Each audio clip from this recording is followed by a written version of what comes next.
All right, what's going on, everybody? So this is my top 10 most anticipated games for 2019. Now, keep in mind, this is subject to change because there are several games that most likely will come out in 2019, but they don't have an actual release date yet. So, more announcements are going to happen. Also, pretty much all the games on my list except one are pretty much confirmed to come out in 2019 or very likely to come out in 2019. So if you don't see a game on my list that you expected me to have, it's either the game might have just not made the top 10, even though I am looking forward to it, or I'm actually not looking forward to the game at all, or there is the small chance that I might have forgotten a few titles when I'm considering my top 10, or, the game is probably just not coming out in 2019. But anyway, let's get to the list. So coming in at number 10, I have Control. Yeah, Control, made by Remedy Entertainment, which is pretty much just Quantic Break 2, because I like Quantic Break. I like the gameplay. I thought the game had a lot of potential that wasn't exactly reached, and I don't think a lot of things in the game were executed well. The game just felt underdeveloped. And when I seen Control, I believe it premiered at E3, I became very excited because I feel like this is just a vastly, I think it's going to be a vastly improved Quantic Break, because I think Remedy is going to take everything they learned from making that game and everything they did wrong and everything they did well, and that's going to turn this project into a much better game. I mean, that kind of sucks for Microsoft because they got the raw end of the deal. Quantic Break is essentially just like an experiment or like an early draft project prototype, and I feel like Control is going to be the final draft or just the better version of the game. So yeah, I just really like the gameplay of Control. It looks like it's gonna be a decent story, interesting plot. So yeah, Control is number 10. Number 9 is Code Vein. So everybody knows I love my Souls games. This game they've been silent on this project for a while since it was delayed. It was supposed to come out like the end of this year, but it got delayed into 2019, and since then we didn't hear anything about it at all, which I'm not worried about, because that, to me, that just means they've gone on radio silence to put all their effort into developing the game, because it did seem rough around the edges a little bit. But everybody knows I love my Souls type games. Looks like it has some decent RPG elements. It has some good visuals. Y'all know I love me a challenge. I'm a masochist and everything like that. I think the presentation needed to be cleaned up a little bit, which I'm sure they're doing. This is a game most of these games I would say on my list, I would say most of them are multi-plats, and most of them I will be buying on PC, and even the early versions of this game did seem to be running pretty well. And this seems to be, because there's so many Souls games out there, you can't make your game a clone. So they seem to be adding their own type of like flavor or differentiation in gameplay design to make it stand out and make it a little bit different from the rest of the games in this genre. So yeah, I look forward to Code Vein. Code Vein is number 9. So number 8 is Nioh 2, and I went back and forth with my decision for even putting Nioh 2 on my list at all, only because I played so much of Nioh that I got burnt out of it. I beat the game, of course, but I think I put like 85 hours in Nioh, because I did like all the side quests, I did all the unnecessary things in that game, that I became so burnt out. And even though I looked forward to Nioh 2, the thought of playing that game still like feels like a chore in my mind, because I burnt myself out of by doing all the unnecessary things in Nioh, and I didn't pace myself well. But when I really thought about it, no, I'm definitely excited for this game. Another Souls type game, but played a little bit more like a hack and slash, because it had all these different combos and variations with the weapons, and it made sense that the game played like, almost like a fighter or a hack and slash with all these different moves and combos, because it was made by Team Ninja. So of course all of that made sense. So yeah, I'm definitely looking forward to Neo 2. I think it was Neo was originally a PlayStation exclusive. It came to Xbox and PC. I think this one is just coming to all platforms initially. So I'll be buying it on PC if it's on PC at launch, because even though I enjoyed it on PlayStation 4, they had the different modes, the visual mode and the performance mode, and I think the visual mode ran at like 720p if I remember right. It was pretty low. I can't remember exactly what it is, but I'm like, yeah, I'm gonna play this on PC so I can get the highest settings possible. So yeah, Neo is number 8 for me. Number 7 is Gears 5. So I really enjoyed Gears 4. I had a lot of fun with it. And as far as like the campaign and the story goes, I want to see if they can up the ante a little bit, because I think that's what Microsoft needs is, for one of their games to prove that they can have a really engrossing story, a really, memorable single player experience. Because, Gears 4 single player wasn't bad, but it wasn't anything great, anything to write home about. And I think this single player does need to impress. And I want to see if they can, like I said, up the ante a little bit, go a little bit deeper in terms of the story, with this second trilogy of the Gears franchise. I want to see who they can take it. We were playing as JD and in 4, and now we're playing as Kate. And it makes sense if you played 4 and beat the story. It makes sense story-wise for you to play as her in 5. And I don't feel like they fleshed out the new characters enough in 4. And okay, that may be a little bit difficult to do in one game, but I hope they do a lot more of that in 5. We need to know a lot more about these characters. They gotta, tell a better narrative, and build the lore a little bit more in this game, in the world of these new protagonists. And I had a lot of fun with the multiplayer. I'm honestly looking forward more of the multiplayer, because that's a game where we had a lot of fun in this community with all the people I play multiplayer games with, in Discord and everything like that. And there's been a severe lack of multiplayer games this generation that I've liked, at least, and that I've had fun with. So Gears is honestly probably is one of the few multiplayer games on my list. I think there's only like 3 multiplayer games on my list. So, it's slim pickings this generation in comparison to the last generation as far as, great multiplayer experiences. So Gears is number 7. Number 6 is Sekiro Shadows Die Twice. So initially when Sekiro was first revealed, I wasn't impressed with it, because I'm like, I don't feel like they showed enough. Everybody was blown. Yeah, we know it's From Software is making it, and I trust them as a developer and everything like that, because they make a lot of the games that I like. But I just didn't feel like enough was shown, and it was like this really quick sizzle reel with a lot of cuts in it. I'm like, I didn't really get to see enough gameplay. But once we saw some actual people playing the game and it wasn't all these cuts, I was like, okay, this looks good. It's gonna have the difficulty, it's gonna have the great bosses and the great boss design, the great level design. Visuals look good. We know From Software is trying to depart from the Souls styling of what we're used to a little bit. They wanted to get away from that a little bit. They were tired of making the same thing. So Sekiro looks really fun. So I'm definitely looking forward to it. So it's number 6.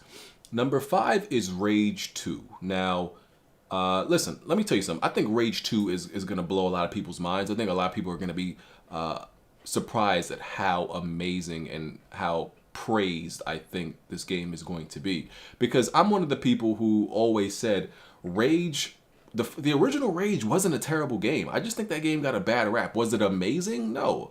There was a lot of faults in it. But I think I always felt like this game had great potential, and there was no reason, I saw no reason a game like Rage should not get a sequel. I think any game, any original game that shows you it did several things well, I think it only makes sense for you to give that game a sequel, because then it's clear, it's very clear what they did wrong. So if they get a chance to make a sequel, they can correct all those things, which is what most games do. Most of the time, the best installment in a franchise is usually the second game. Because the first one, it's you can look at it as like a prototype. You put it out there, the consumer tells you what they like, what you didn't like, you make those improvements, and then the second game usually ends up being perfect, and then the third game they change too much and f everything up. So I don't know, why people were, saying it. Nobody was asking for this. I mean, listen, I was asking for it. I think Rage 2, the gameplay speaks for itself. I think it looks awesome. And I don't praise just any first-person shooter. Everybody knows that. I heavily prefer third-person games in general, third-person shooters. But I just love how smooth it looks. It looks fun, crazy. They've definitely expanded, the universe in Rage. And yeah, I just really look forward to it. Made by Avalanche Games, so they're putting their little wackiness to it, which I think it needs. It needs a little lighter touch than the darker tone that was in 1. It needs to be a little bit more fun. So yeah, Rage 2 is number 5. Number 4 is Anthem. So number 4 is Anthem, not because I got to play the alpha, which of course I can't necessarily speak on any deep details, but this isn't just wishful thinking and hoping that the game is good. I played it. Okay, so it probably wouldn't be at number 4 if I didn't play it. If I didn't play it, it would have probably been like somewhere like maybe number 8. But I like what I played. I think it's a lot of fun. I think EA is going to be receptive to a lot of criticism and what people want from this game. I think this is a game they're going to support for many years. I played it, like I said, I don't think it's anything like Destiny. I mean, yeah, I don't think it's anything like Destiny. I think people are making that wrong comparison. I understand the comparison, but I think they're trying to do with Anthem the same thing that Activision did with Destiny, but as far as gameplay goes, no, this game is not anything like Destiny. It just feels so smooth. The animations, the way the game plays, it's responsive. And listen, I know a lot of people were, the things we saw at E3, we were like, oh, it's vertical cuts. The game is not going to look like that. It's not going to move like that. It looks like that and it moves like that. I could tell you that right now. Unless they've, unless they've tricked us in the alpha and the final version doesn't look like that or play like that, which is entirely possible, but unlikely. I have all faith in this game. Like I said, I enjoy it. I think it's fun. It's going to be, it's going to focus on co-op experiences, even though I'm not the biggest fan of co-op. And I'm a little disappointed it's not going to have PvP, but hopefully they add that in the future. So Anthem is number 4. Number 3 is Resident Evil 2. I mean, if you're not buying Resident Evil 2 in January, I don't know what you're doing. The game looks amazing. This is a true remake, through and through. Capcom doing a thing. There was a time where Capcom was seemingly in trouble financially, and they weren't putting out the games that the consumers wanted, and they weren't in the best the best graces. But now, even though typically they're balanced right now, they're creating new experiences while remaking a lot of their old experiences. So I'm not mad at them for that. People are buying it. People want it. They're not half-assing their remakes or their projects. They're really rebuilding them from the ground up. So I respect it. And I'm a huge Resident Evil fan. Resident Evil 2 looks great. So, I mean, you don't really have to explain why Resident Evil 2 is number 3. I mean, they're probably already working on Resident Evil 3 remake, and, rumors are even Dino Crisis, and we know we're going to get a new Onimusha. So, yeah. But yeah, Resident Evil 2 looks just visually beautiful. Gameplay looks fun. That's a classic game. It's a favorite by most people. So yeah, Resident Evil 2 is number 3. Number 2 is Crash Team Racing Nitro Fueled. Everybody knows how big of a fan I am of Crash Team Racing. I have been calling for this remake forever, for years. It's, to me, the greatest kart racer ever made. The only thing I will, like, debate you with is Diddy Kong Racing, right? And it's because Crash Team Racing is really just Diddy Kong Racing with PlayStation characters, and Diddy Kong Racing is, you could argue, is the best kart racer ever. So I'm not mad at that. So, but they did it right, and I just love the game. I love the driving mechanics, the tracks, the adventure mode was just so good. The drifting, the characters. I just love everything about that game. I must 100% of that game so many times when I was a kid. So, and I can't wait to play people online. I think that's the thing I'm looking forward to most. I just hope it feels like how it did all those years ago. So Crash Team Racing is number 2. Number 1 is The Last of Us 2. And I know the speculation of if this game is even coming out next year. I'm gonna go ahead and believe, put positivity up in the universe, in the atmosphere, and believe this game is coming out 2019. I believe if Naughty Dog grinds it out, they can get this game out by September.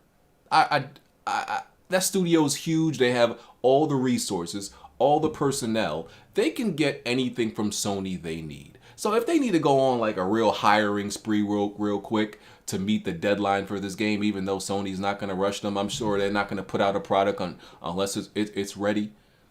I think they can do it. I think this game can absolutely come out in 2019. If it's not, then it comes out spring 2020. But like I said, I'm gonna believe for right now it's gonna come out this year. But I'm still like shaky about that because I still feel like we haven't gotten enough gameplay.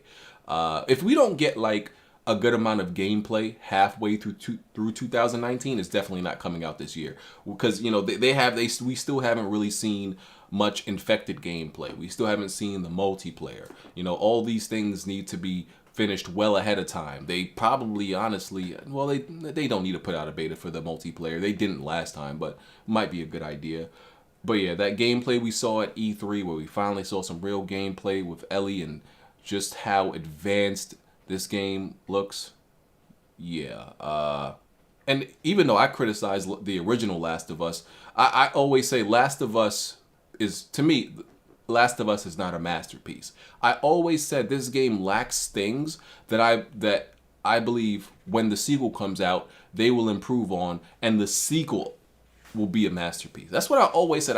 Every time I beat Last of Us, I'm like, this game is not a masterpiece, but it is absolutely guaranteed that the sequel will be. We know the story is going to be great. Naughty Dog has amazing writers. They have a way of tying things together and, doing things you don't expect and creating these really great characters and just memorable characters. The gameplay is going to be solid. They pay attention to a lot of detail, and they always look how they can advance game design. The visuals, the game is going to run at 30 frames, which is probably going to be the worst thing about it. Resolution, I don't know, probably above 1440, something in the middle, 1800 checkerboard, something like that. But it's going to visually look stunning. And I don't know of anything. It's probably, listen, I'll even go right now to say that Last of Us might win Game of the Year if it comes out 2019. I don't know. I can't think of anything right now that could absolutely compete with Last of Us for 2019, but it's possible because, like I said, I only got a few games in my head right now, and more games could be announced. So yeah, Last of Us is number 1. Honorable mention, I'm gonna give 2 honorable mentions. Days Gone didn't make my list because even though I'm looking forward to it, it still doesn't like provoke a lot of excitement for me. It's a day 1 for me, but Days Gone just didn't provoke too much excitement for me. And also Devil May Cry is an honorable mention.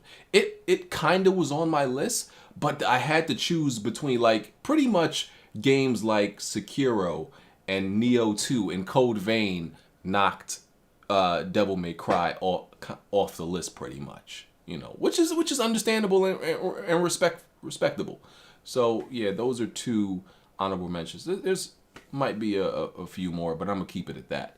So yeah, those are my top 10 most anticipated games for 2019. Let me know y'all list in the comment section. Thank you for watching. Make sure you hit the like button. Make sure you hit the notification bell so you can know anytime I go live. And yeah, appreciate y'all support watching the video. Make sure you hit the like button like I said. Follow me on Twitter and let me know what y'all think. I'm out of here. Peace.